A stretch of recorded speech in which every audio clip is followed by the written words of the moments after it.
الله لا إله إلا هو الحي القيوم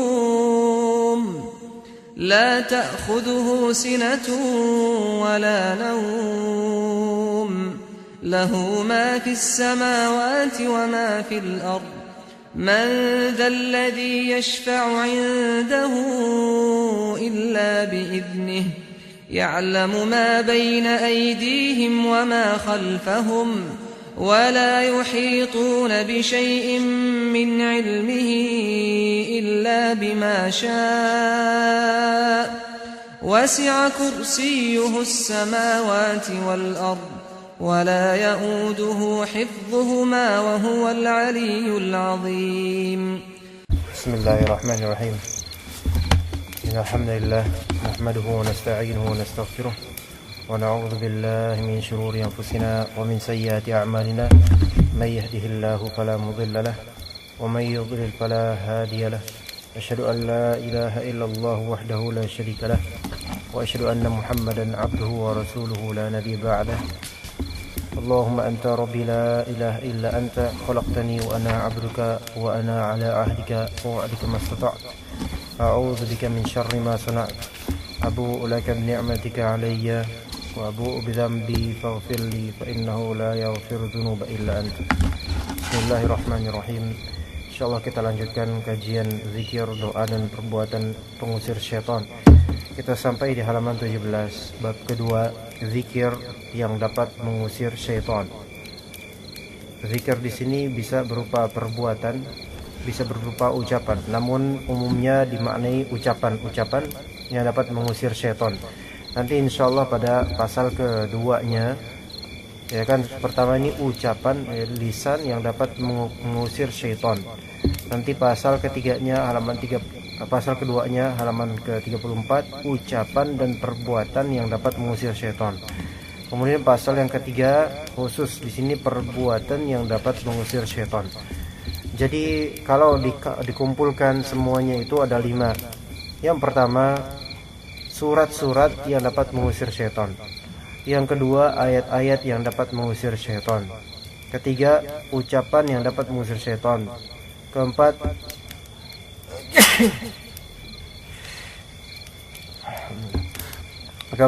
ucapan dan perbuatan yang dapat mengusir syaitan. Dan yang kelima, perbuatan yang dapat mengusir syaitan. Kita mulai. Keutamaan zikir, bahwasanya ia dapat melindungi seorang hamba dari syaitan yang terkutuk.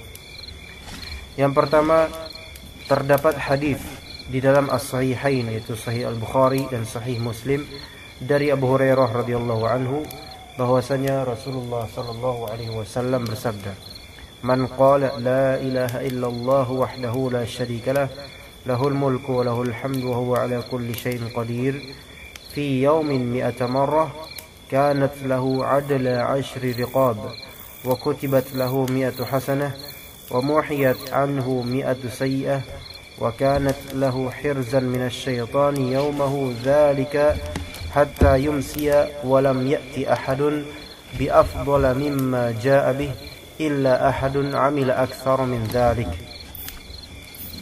Barang siapa yang membaca la ilaha illallah wahdahu la syarikalah, lahul mulku wa lahul hamdu wa huwa ala kulli syai'in qadir, yang maknanya la ilaha illallah wahdah, ya, tidak ada ilah yang berhak disembah selain Allah satu-satunya, la syarikalah, tiada sekutu baginya. Ini benar-benar kalimat tauhid, ya.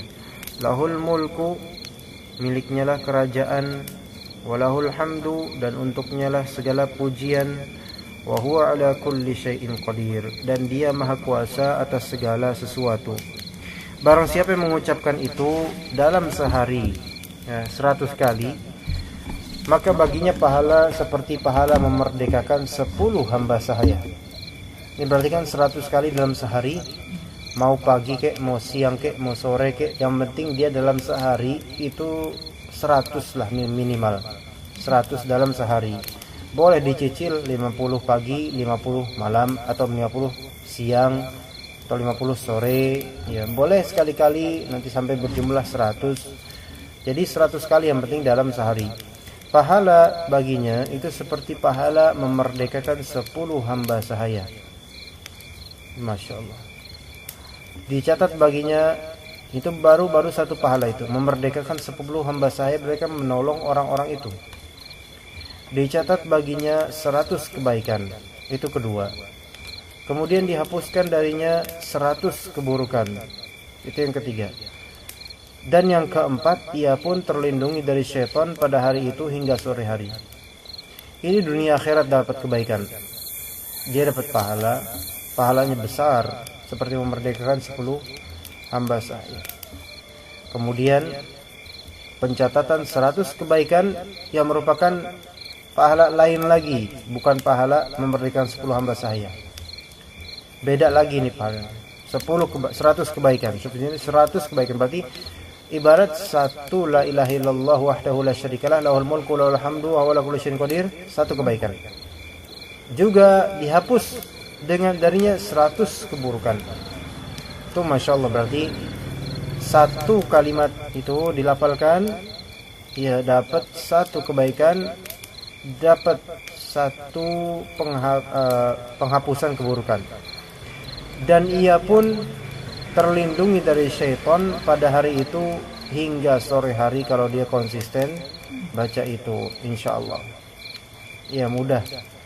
Dan tidak ada seorang pun yang melakukan sesuatu yang lebih utama dari apa yang dilakukan itu dari amal-amal sunnah, kecuali seorang yang beramal lebih banyak darinya. Ya, yaitu kalau misalnya ini amalan sunnah, di antara amalan sunnah terbaik berzikir la ilaha illallah wahdahu la syarikalah lahul mulku wa lahul hamdu wa huwa ala kulli syai'in qadir. Kalau dia lebih banyak dari 100 maka tidak masalah, bagus, semakin bagus. Wa man qala subhanallahi wa bihamdihi fi yawmin 100 marrah huttat khatayahu wa in kanat mithla zabadil bahr. Dan barang siapa membaca subhanallahi wa bihamdihi, Maha suci Allah dan saya memujanya sebanyak 100 kali, niscaya dihapuskan kesalahannya meskipun sebanyak buih di lautan. Masya Allah. Cukup apa? Subhanallahi wa bihamdi 100 kali dalam sehari. Itu kesalahannya dihapuskan meskipun sebanyak buih di lautan. Tetapi tetap ada kata tetapi untuk fadilah-fadilah ini. Tetap ada tetapi untuk fadilah-fadilah ini. Ibnul Qayyim al-Jauziyah mengatakan, bukanlah yang dimaksud dengan zikir tersebut hanya sekadar zikir lisan saja, akan tetapi adalah zikir hati dan lisan. Nah, berarti bukan remeh. Waalaikumsalam warahmatullahi wabarakatuh. Berarti ini bukan perkara remeh. Ya, bukanlah yang dimaksud dengan zikir tersebut hanya sekadar zikir lisan saja, akan tetapi adalah zikir hati dan lisan. Berarti kita katakan subhanallahi wa bihamdi 100 kali, itu bukan cuma lisan yang bergerak, melainkan qalbu juga mentadaburinya. Subhanallah artinya maha suci Allah dari kekurangan-kekurangan yang dituduhkan oleh orang-orang musyrikin dan orang-orang kafir. Itu bahwasanya Allah memiliki anak, kata mereka. Allah memiliki anak laki-laki, Allah memiliki anak perempuan. Bahwasanya nama-nama Allah itu tidak ada artinya. Nah, itu kita bertasbih kepada Allah dari itu semua. Dari kekurangan apa yang dari makhluknya, itu kita bertasbih bahwasanya semua itu tidaklah kurang, melainkan Allah Ta'ala mengkadarkan makhluk-makhluknya. Wa bihamdi, dan saya memujinya. Nah, ini benar-benar harus benar-benar di hati benar-benar dipatrikan bahwasanya saya memujinya, mensucikan Allah dari kekurangan selagi saya juga memujinya. Ya, jadi zikir hati dan juga zikir lisan. Dan zikir kepada Allah mencakup zikir, yaitu menyebut nama-nama dan sifat-sifatnya, menyebut perintah dan larangannya, serta membaca firman Allah. Dan hal itu mengharuskan adanya pengetahuan tentang Allah. Ya, ma'rifatullah lagi.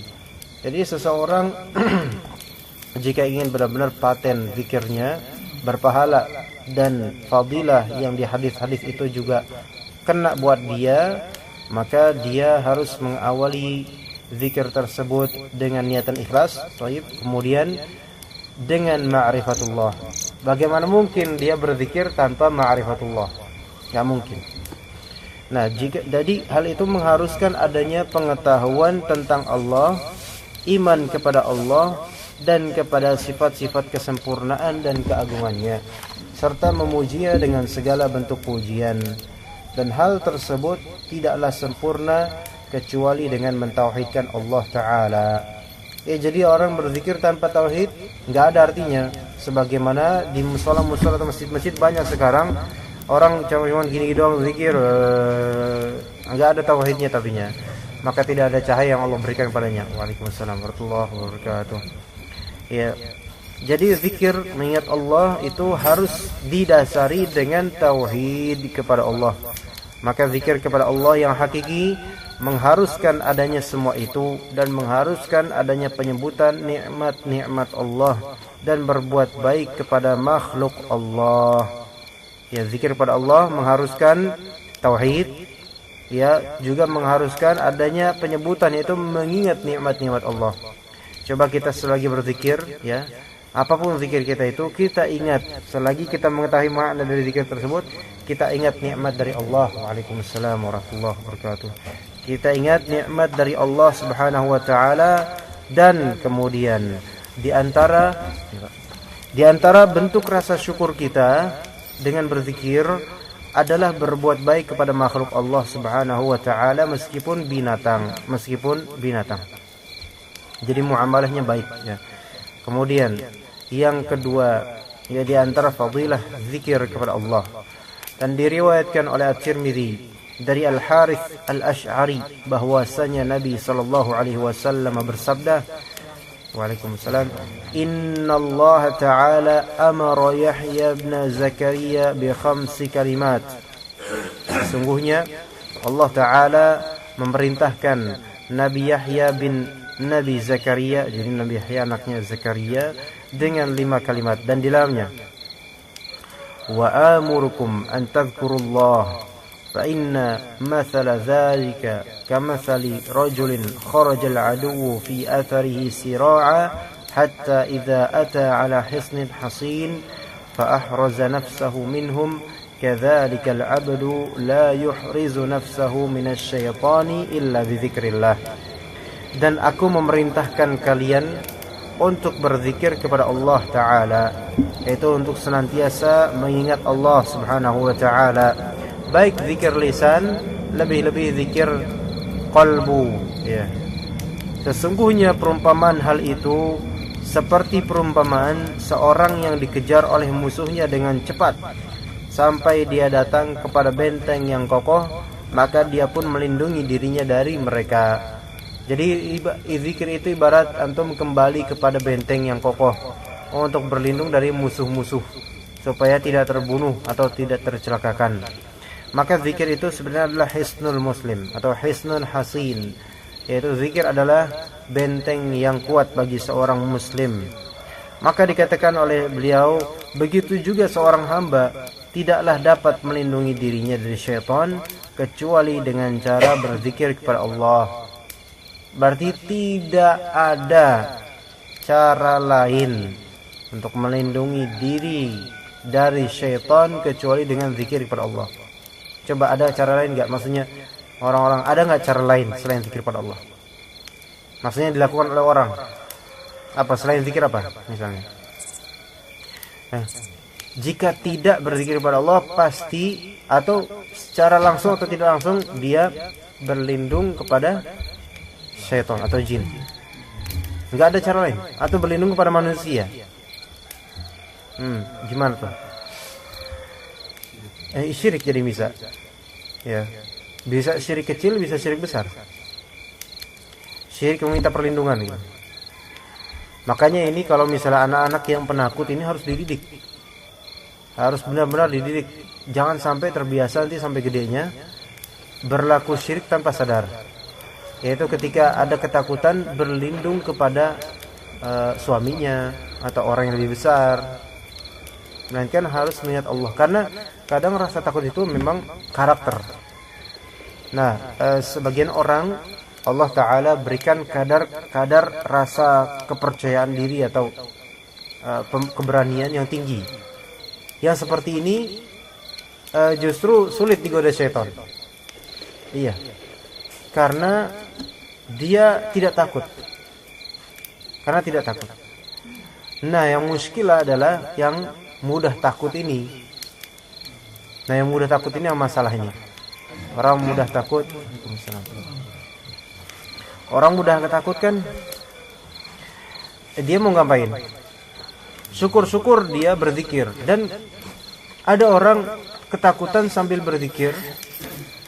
Zikirnya itu ternyata enggak bermanfaat sama sekali. Kenapa? Karena kolbunya lebih condong kepada rasa takut kepada jin itu. Maka enggak bermanfaat zikirnya. Malah syaitannya akan mengejek, gitu kan? Ini sebenarnya lemah kamu ini. Jadi kekuatan zikir tergantung dengan kekuatan hati. Oleh karena itu harus benar-benar dididik untuk siapapun, terutama anak perempuan. Ya. Karena juga kita, maksudnya ada seorang gadis, ya. Dia dari kecil penakut banget kalau ada setan, kalau ada jin gitu. Maksudnya kalau ada suara aja di belakang gitu. Takut terus apa-apa gimana, suara jatuh itu. Langsung kaget dan suudzon bahwa saya itu jin, walaupun mungkin. Langsung ketakutan, lari-larian. Ngeri gitu, serem gitu. Tapi akhirnya dia kena santet. Masya Allah. Parah banget, Masya Allah. Nah, tapi setelah kena santet itu, karena terbiasa jadi berani. Hikmahnya begitu kadang-kadang. Jadi, tapi jangan sampai kalau misal kita punya anak perempuan penakut, santet dulu baru berani.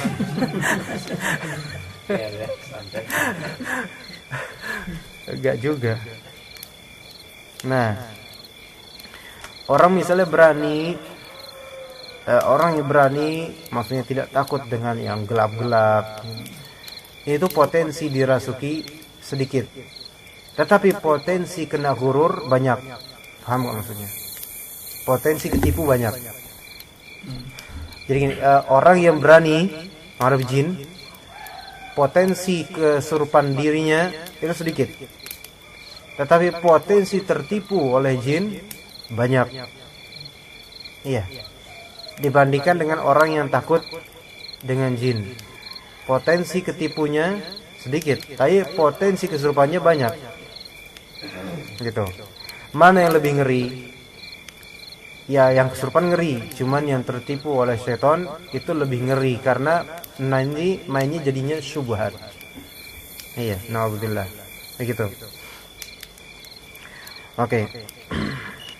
Nah, jadi yang terbaik adalah kita tuh punya pemetaan pikiran tentang alam gaib itu. Peka dan punya pemetaan. Ya, ada kadang orang peka tapi nggak punya pemetaan dia. Dia peka, tahu indigo dia, tapi nggak punya petaan kalau misalnya itu jin. Habis itu mengira itu adalah mayit atau roh atau apa gitu kan. Ya, mengaku sebagai Prabu Siliwangi atau apa. Peka sih peka, cuman nggak punya pemetaan yang benar. Makanya salah dia dalam memahami alam ini. Ya, berani. Baik, makanya kalau misalnya kita ruqyah untuk memperlemah jin yang merasuki tubuh teman, itu kita dekati dia. Kalau didekati itu jin akan merasa orang ini ternyata nggak takut sama saya, maka melemah dia. Jadi jin itu tergantung juga dengan kitanya. Ya, kalau kitanya mengesankan takut ke dia atau pura-pura enggak takut padahal takut, maka dia semakin berani. Tapi kalau kita dekati, ya tahu kita berani enggak? Apaan sih kamu gitu enggak? Ini jin biasa. Maka dialah yang akan melemah. Jadi begitu. Cuma memang sebagian dari kasus kesurupan jin memang jinnya ada yang berontak. Kita deketin, tambah angkuh. Nah, ini yang karakter setannya benar-benar tinggi ini, yang di bulan Ramadan dia ini yang diikat jin-jin yang seperti ini.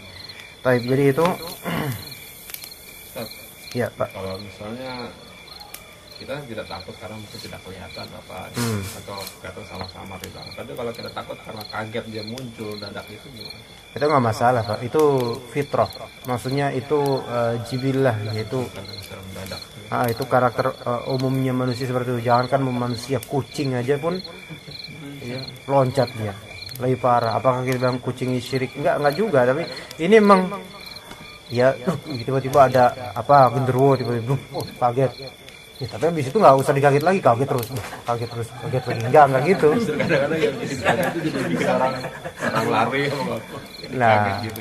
kaget pertama kali, kaget first time kaget nggak masalah Pak, tapi kalau second time nggak usah kaget lagi, ntar malah lucu jadinya, genderuwo yang ketawa, yo kaget loh nggak berhenti ya, nggak usah kaget. Maksudnya setelah itu nggak usah. Tapi jin itu memang kalau menampakkan diri tasyakul gitu di depan manusia, itu kan pertama sebelum bertasyakul dia ngeliat-ngeliat dulu nih manusianya, ngeliat-ngeliat dulu ini kira-kira nih orang nih bakal kaget nggak itu loh. Kadang ada orang nggak peka, pakai headset terus kuntilannya ketawa, padahal lagi dengerin ngaji gitu, terus habis itu nggak dengerin, oh dicuekin gua. Ya lihat-lihat juga gitu, karena mereka menginin suara atau menampakkan diri itu ada tumbalannya gitu, maksudnya ada apa ya, ada yang dikorbankan mesti sedikit, nggak mudah gitu, nggak semua jin bisa kayak gitu, nggak. Begitu. Jadi kaget pertama nggak masalah, sebagaimana kita kaget ngeliat tiba-tiba ada kecoa gitu kan, kaget, ini nggak masalah gitu. Cuman kan kedepannya itu kalau misalnya diteruskan kagetnya itu masalah, dikira stroke atau apa gitu. Nah, wallahu a'lam.